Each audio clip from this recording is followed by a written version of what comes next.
Ընդդիմությունը հերթական անգամ չի դավաճանում սեփական ինքնությանը եւ անկեղծ չի, էլի։ Ես հիշում եմ, երբ որ դուք նախագիծ էիք բերել Ղարաբաղի հարցով մշտական հանձնաժողով ստեղծելու մասին եւ այն ժամանակ էլ մեզ մեղադրում եք եւ ասում եք, որ դուք բերել եք պաշտպանելու համար Ղարաբաղը, հետո ինչ եղավ, հետո գնացին ձեր ներկայացուցիչները լուծարեցին Ղարաբաղը։ Հիմա դուք նախագիծ եք բերել ցեղասպանության ժխտումը իբրև թե քրեականացնելու, պաշտպանելու մարդկանցից, ովքեր որ փորձում են ժխտել, եւ պարզ է, չէ, դու ձեր նպատակը էլի որն է։ Ինչ ենք մենք ասում, ինչ է ասել վարչապետը իր հայտնի ելույթում, ասել է, որ մենք պետքա ունենանք ինքնահայեցում, որ մենք պիտի նայենք անցյալի եւ հասկանանք ինչ է տեղի ունեցել մեզ հետ, եւ դրա նպատակը պիտի լինի այն, որ մենք ապագայում չկրկնենք այն սխալները, որոնք որ մեզ բերել են որոշակի աղետալի հանգրվան։ Առնվազն այդ սխալների մեր բաժինը, որևէ մեկը չի ասում, որ ամբողջ սխալները կամ ամբողջ մեղքը մեր վրա է եւ ամբողջ պատասխանատվությունը մեր վրա է։ Սա կոչվում է ինքնահայեցում։ Ինձ թվում է, որ ընդդիմության ինքնահայեցման ֆունկցիան ինչ-որ մեկը հեք է արել եւ կոտրել է, այսինքն եւ ձեր ինքնության մեջ այնտեղ ինքնահայեցումը չկա։ Դրա համար երբ որ ասում եք եկեք մի հատ ինքնահայեցվենք, դուք ասում եք մի րոպե, մեր ինքնությունը մեզանից ուզում են գողանան։ Հիմա ես ուզում եմ բերեմ մի հատ ուրիշ մարդու օրինակ, որը եւս կոչ էր անում ինքնահայեցման,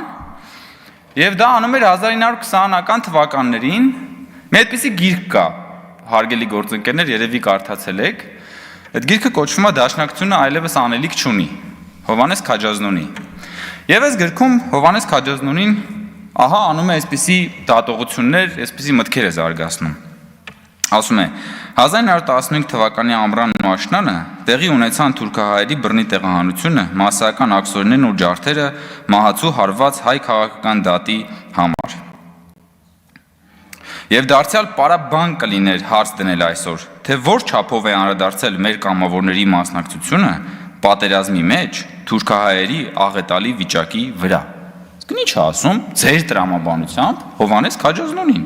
Հովհաննես Քաջազնոնին զբաղվում է ինքնահայեցմամբ։ Ասում եմ, մի հատ եկեք հասկանանք մեր գործողությունները ինչ ազդեցություն են ունեցել թուրքահայերի աղետալի վիճակի վրա։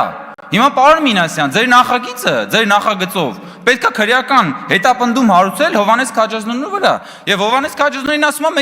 եկեք ինքնահայեցմամբ զբաղվենք։ Ու դուք բան եք անում, դուք ասում եք, չէ, դա մերը չի, հետո մեզ եք մեղադրում պատմական անցյալից հրաժարվելու համար։ Դուք հերթական անգամ ուրանում եք Քաջազնոնու եւ Դաշնակցությանը։ Կամ ասում է Հովելի Քաջազնոնին, կարծես հոգեկան մի առանձին մխիթարանք էին գտնում այն համոզմունքի մեջ, թե ռուսները սրիկայորեն են վարվել մեր հանդեպ։ Կարծես մի մեծ առաքինություն էր, մի մեծ քաջագործություն, որ ինքներս այնքան միամիտ ու անհեռատես ենք եղել, դրել ենք մեզ այնպիսի դրության մեջ, որ ամեն ցանկացող կարողանա խաբել, լքել, դավաճանել, կոտորել տալ մեզ։ Ինչ է ասում Քաջազնոնին, ասում եմ, եկեք հասկանանք ոնց է այդ աղետը մեր հետ տեղի ունեցել, որ հետո անկարծ այդ նույն աղետը մեր հետ տեղի չունենա, եւ պատահականորեն ինքը այդ ինքնահայեցումը անում է մի գրքում, որը կոչվում է Դաշնակցությունը այլևս անելիք չունի։ Եվ ես ավարտելով իմ ելույթը ուզում եմ ասել, որ այո, 100 տարի անց կրկին Դաշնակցությունը այլևս անելիք չունի, սիրելի հարգելի գործընկերներ։